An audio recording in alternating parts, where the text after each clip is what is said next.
Let's begin to kiss your neck and shoulder tension goodbye and start healing your neck and shoulders today. If we don't know each other yet, hello, I'm Kate Galliette. In the next hour, you're going to learn several things. First, why the traditional guidance of stretch your neck muscles doesn't work. You're also going to learn 4 bad habits that leave you at risk for chronic recurring neck pain. You'll also learn the most overlooked reason for neck pain and how you can ensure you don't fall victim to it. In addition, I'm going to teach you 7 simple drills you can start doing today to start eliminating your neck and shoulder pain.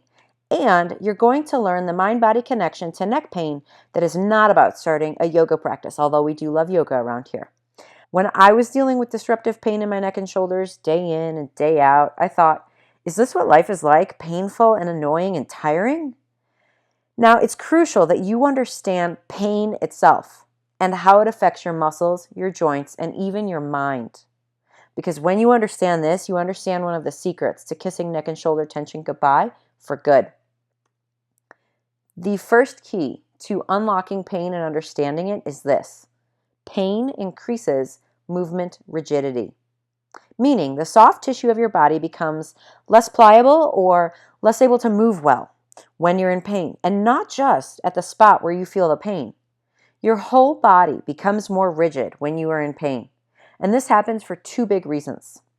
Number 1, your softer hard tissue is injured, thus causing a mechanical reason for your body to feel pain. This is the classic injury story that you know.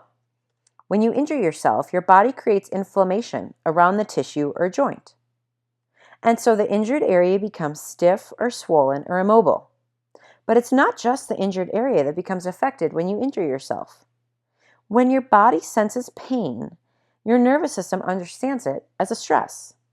And when you're under stress, your whole body will be less able to move freely, which can make every move you make more painful. To explain this point further, think of the last time you sat in a car or on a plane for many hours. Remember how your body felt when you first stood up out of your chair? You felt stiff and achy and slow.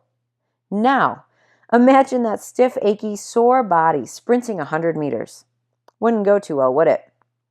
Moving your body when your body is stiff and rigid doesn't feel good and makes every move you make less comfortable. Okay, so we know an injury to the neck or shoulder area can cause some pain in the injury site and around your body. But there is another huge issue with sensing pain, and it's a big issue that's usually overlooked. This is where we dig into why your mind-body connection is crucial to you feeling good and tension-free. The mind-body connection goes so much further than just what you're thinking about as you hold tree pose in yoga class. You see, this is the second key to unlocking pain. Pain can exist even when there is no physiological reason for pain to be felt. Maybe you're feeling this right now. You remember straining your neck or shoulders, but that was months ago, or maybe even years ago. So what gives? Have you not healed yet? Are you broken for good? The acute injury has subsided and yet you're still in pain. So the answer is this. First, no, you are not broken. Don't believe that for a second. But your brain has remembered your pain and is still acting as if it were real. Here's the basics of how that works. Understand this and you'll unlock a major component to healing. Most of our experience of pain occurs in our brain. Our brain decides to feel pain based on its evaluation of the situation and its perception of the state of the tissues in your body. If your brain evaluates the situation and believes you're in more danger than safety, it will protect you from the danger it perceives. Remember, even if there is no physiological reason for this to be happening. More on that in a minute. Your brain will initiate protective mechanisms. It can change the way that you move. It can reduce the range of motion and create pain signals in order to protect you. When you understand that what happens in your brain is absolutely impacting what you feel in your body, you start seeing that the mind-body connection is a whole lot more than just something you think about while you're in yoga class. Here's how to get the mind-body connection to work in your favor. This is one of my most favorite things to share with people. Check this out. Okay. Pain is linked to something that your brain makes called a neurotag. Neurotags are patterns of neurons that fire at the same time in your brain. Now, I want to make it clear. Neurotags are not these little hexagons that are colored inside your actual brain. This is just a manifestation, kind of an artist rendering of what neurotags are like, but let's all agree that they are not identical to what you're seeing on your screen right now, okay? But they work similar to this. You've actually been making neurotags in your brain for a really long time. So, for example, when you learned to take your first steps as a toddler, you had built a neurotag that allowed you to organize the weight shift and leg swing forward of your first step. When your brain makes neurotags about pain, it first begins with one question. How dangerous is this? Really? It does this by evaluating 4 different kinds of input that it's getting. The inputs are information from joints, muscles, tendons, and skin about the position and movements of your body parts. This is called proprioception.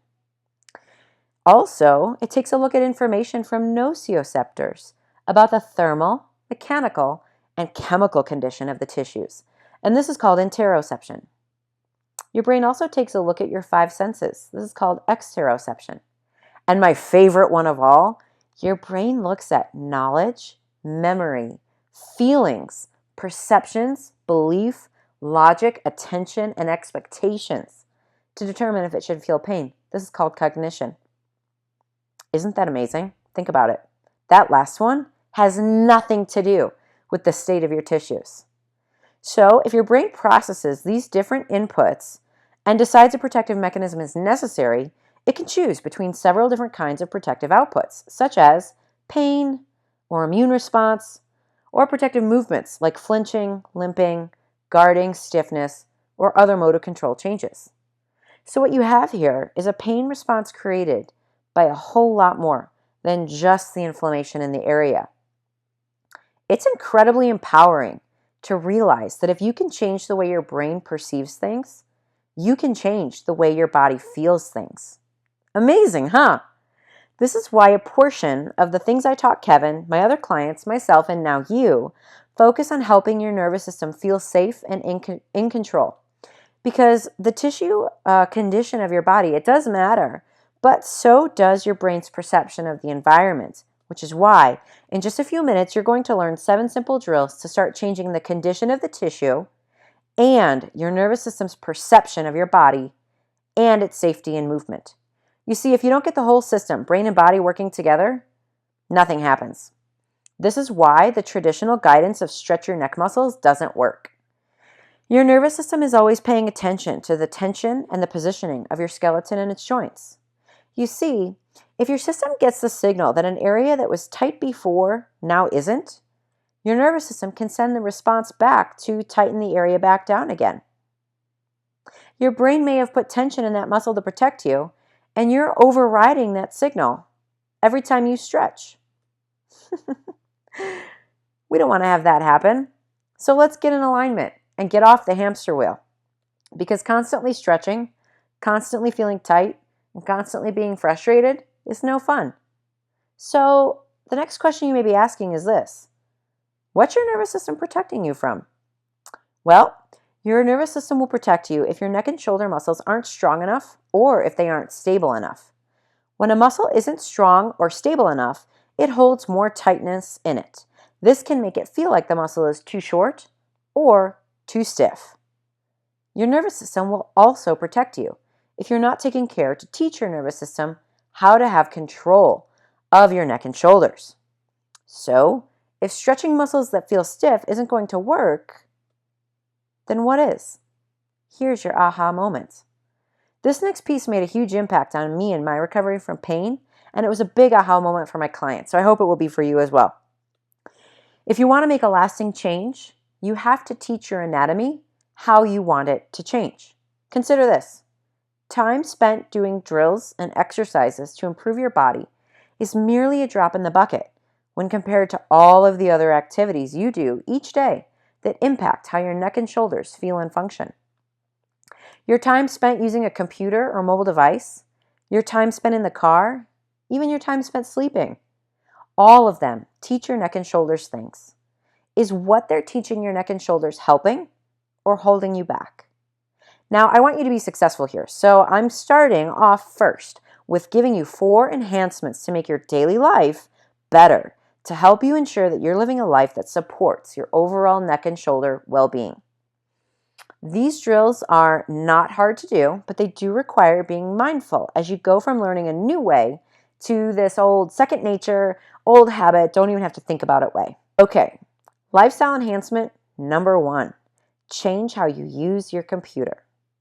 Desk ergonomics are all the rage, and for good reason. We're at our desk for longer than ever these days. You can do all of your posture strengthening work that you want, but if you spend your whole workday in suboptimal body positions at your desk, you'll undo all that posture work and then some. There are several problems with being at your computer all day. 2 major issues are reaching your head forwards toward your computer screen and tipping your head down to face the screen lower than eye level. When you do this, you're creating suboptimal stacking of your head, spine, and pelvis. This puts a lot of pressure on your body. You see, gravity is always pushing down on you, and it makes your head heavier the further forward in front of your body your head is. Not to mention, your muscles are trying to help hold you up. And if your head is pulled forward and your shoulders are slumped down, it's harder for your muscles to do that. You see, the muscles in the front of your neck, they have to work in harmony with the muscles on the back of your neck. The stabilizing muscles of your shoulder, they have to work in harmony with the larger, major muscles of your shoulder.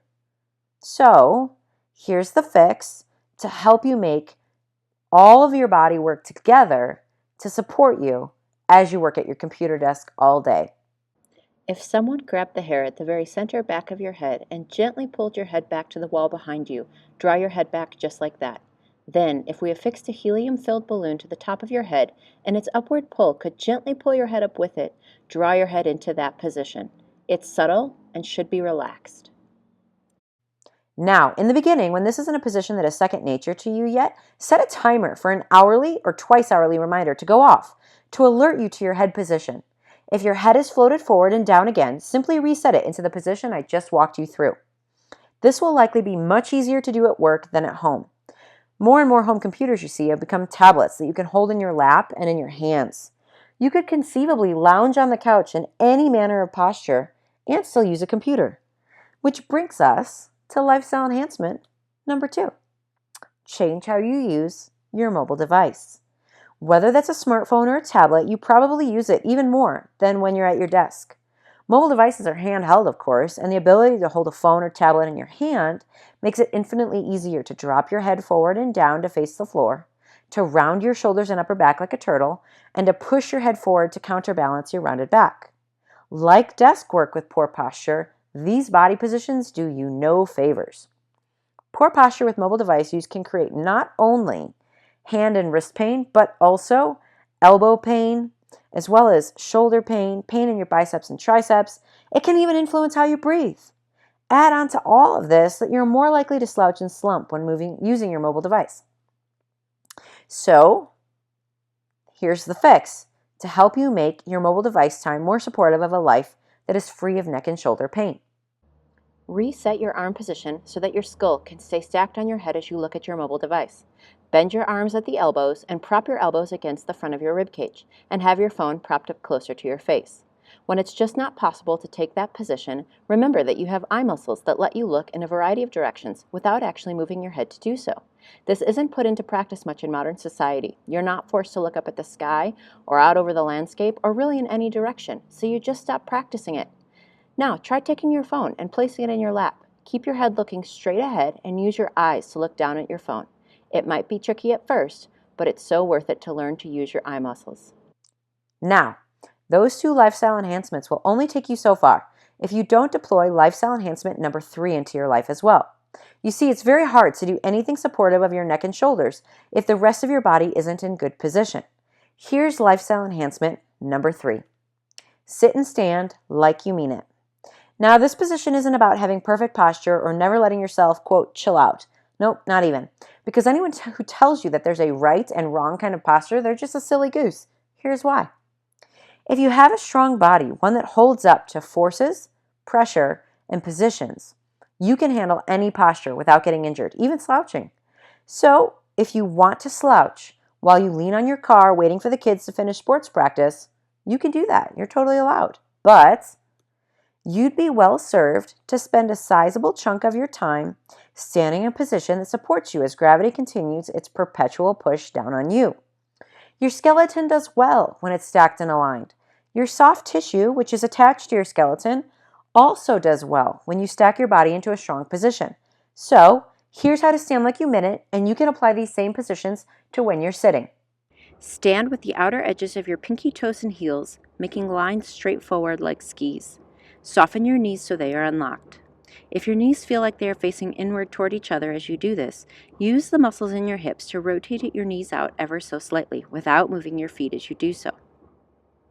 Now check your hips. If they're in front or behind your shoulders, gently pull them into position so they sit directly under your shoulders. Still in your hips, check how they're tipped. Imagine your hips are a soup bowl. The top of the bowl opens into your torso, and the bottom of the bowl is your pubic bone underneath your torso.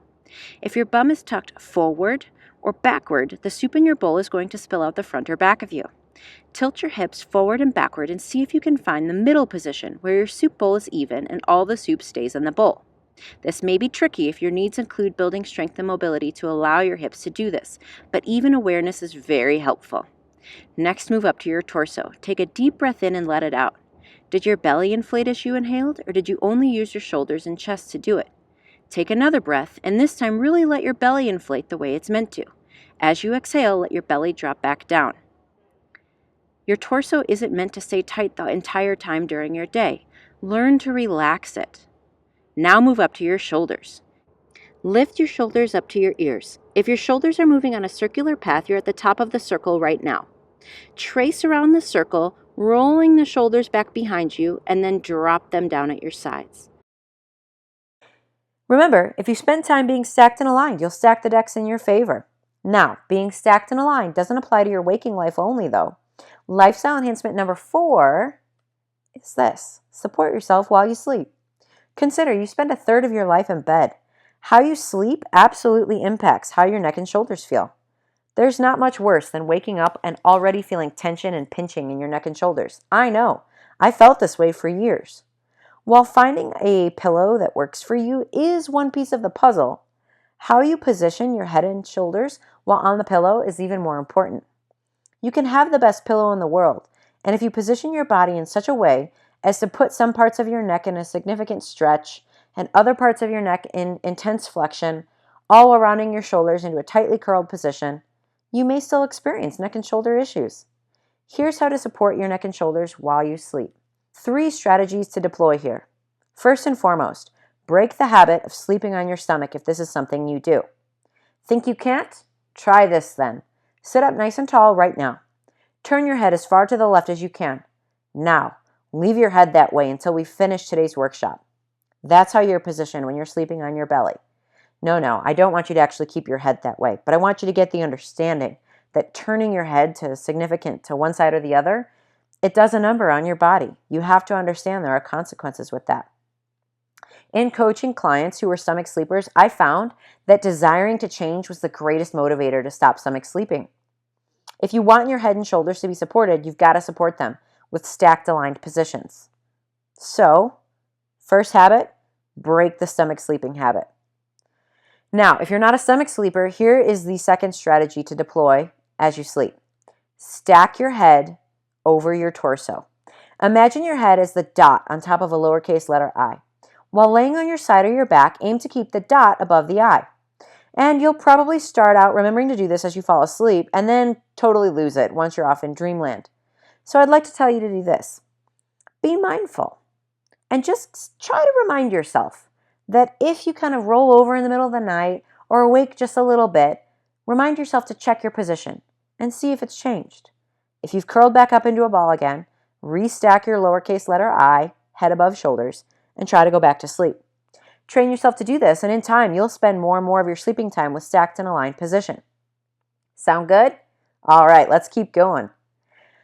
All of these lifestyle enhancements I've just shared with you, they're all important if you want to turn the tide of regular, recurring pain. But they are only one half of the sandwich, the peanut butter without the jelly, if you will. So now it's time to learn the second portion of your recipe for kissing your neck and shoulder tension goodbye. Remember, changing the input signals, that's crucial. but you've also got to change the outputs from your body. You see, if your body doesn't know how to use its joints, if it doesn't know how to tap into its complete range of motion, if it's not been told in decades that it should be capable of flexing and extending to meet its full range, why would it automatically do any of that? Short answer, it wouldn't. Let's take a look at the 7 drills you're going to learn to change your body's outputs. These drills strengthen your muscles of your neck and shoulders. They train things like your fascia, your ligaments, and tendons to move and support you well.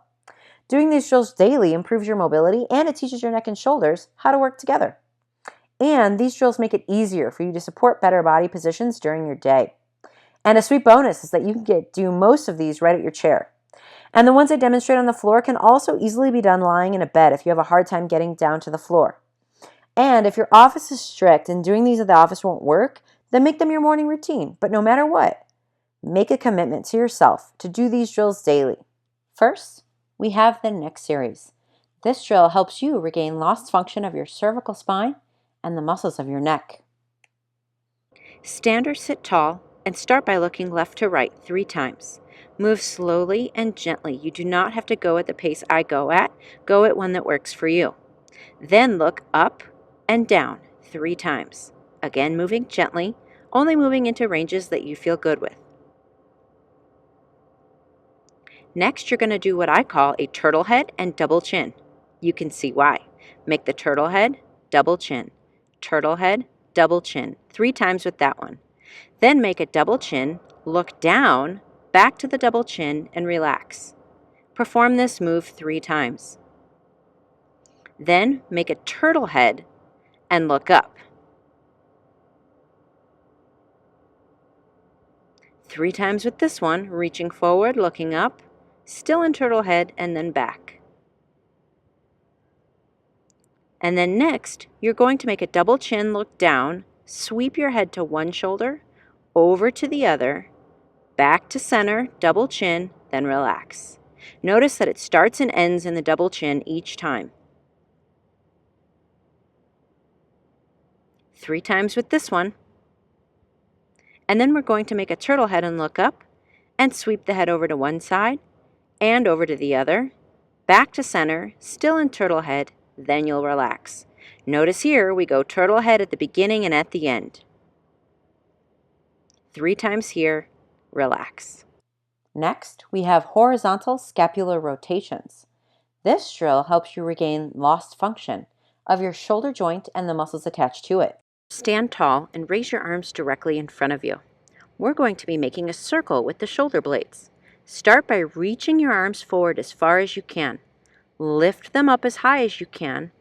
Pull them as far back as you can, and then push them down as low as you can. We're trying to make the biggest circle possible with the shoulders. So while you're reaching forward, try to elevate. And while you're elevating, try to pull back. And while you're pulling back, press the shoulders down and then return to reaching forward again. You're going to do 5 forwards and then 5 backwards. So backwards looks like this. Pull the shoulders back. Lift them high while they're pulled back. Keep them high as you reach them forward. Reach them forward as you press them down and pull them back down to complete the circle. These can easily be done while sitting or standing at your office desk, but I have another version that I'd like you to do while you're at home or in a place where you can get on the floor. These are so effective for helping your shoulders feel and move well. On all fours, we call this quadruped position. You're going to perform the exact same motion with your shoulders.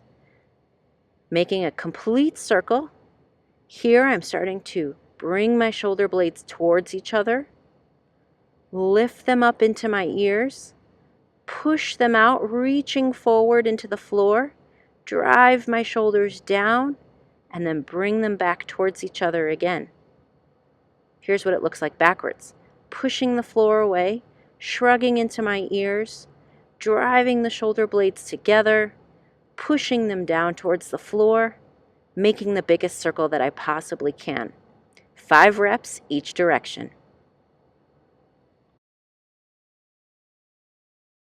Third, we have vertical scapular rotations. This drill helps you to regain lost function of your shoulder joint in the overhead reaching position. Sit or stand tall, lift your arms overhead, your biceps next to your ears. Keeping your arms in this position, you're going to make the biggest circle that you can with your shoulder blades by shrugging your shoulders into your ears, sweeping them around the back of your body, down low into your torso, and up around again into a circle. Once you've completed 3 repetitions one way, perform 3 repetitions the other way. Squeezing, lifting, pushing forward, pulling down. Keep your spine steady as you do these moves and keep your arms as close to your head as you can throughout the entire circle.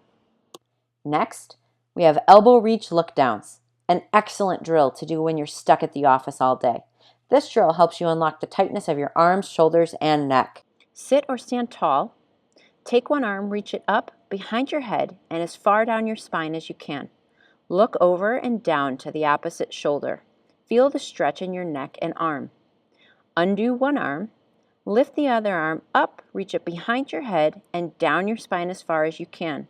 Look down to the opposite shoulder. Feel the stretch in your neck and arm. Undo that arm and alternate sides again. Hold the position for 5 to 10 seconds, breathing easily and gently as you do so.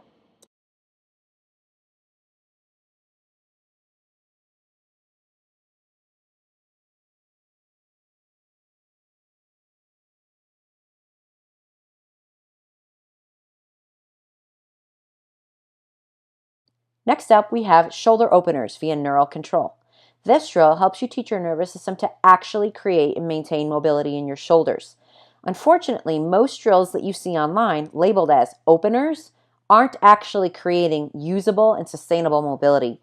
The reason is they're not using your nervous system or neural control to actually teach your body how to handle and maintain the new position that you're stretching it into. You'll see as you watch this video demonstration how I'm using isometric muscle contractions to assist my body in learning what it needs to know to maintain the mobility. Find a door frame or a corner of a wall. Lean forward slightly, but more so focus on turning away from the arm that you've propped up as I have here. You'll feel a stretch in your chest and shoulder, and you should hold it for 60 seconds. At the end of 60 seconds, increase pressure starting to push your arm into the wall. Hold for 10 seconds, pushing as hard as you can into that wall with your arm. Then spend 10 seconds trying to pull your arm off the wall, seeing if you can get it to hover off the wall as you hold for 10 seconds. Then place the arm back on the wall and try to press the arm into the wall again, squeezing hard in an isometric contraction, pushing that arm forward.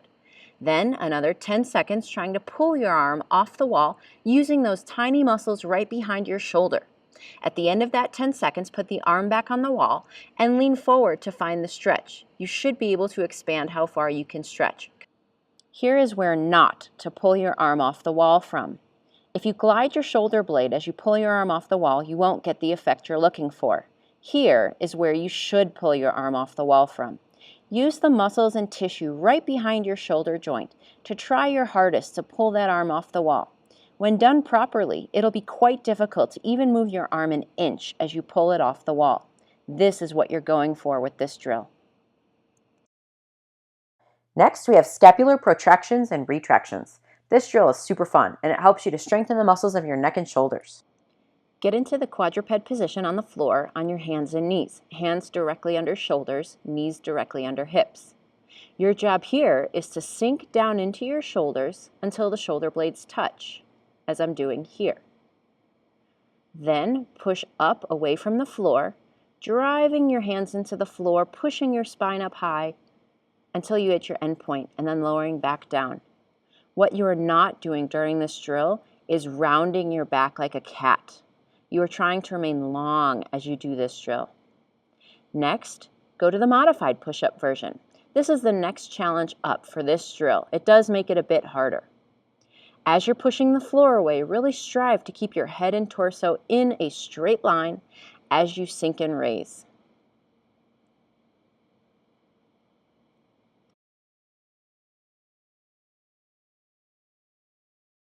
Lastly, we have breathing drills.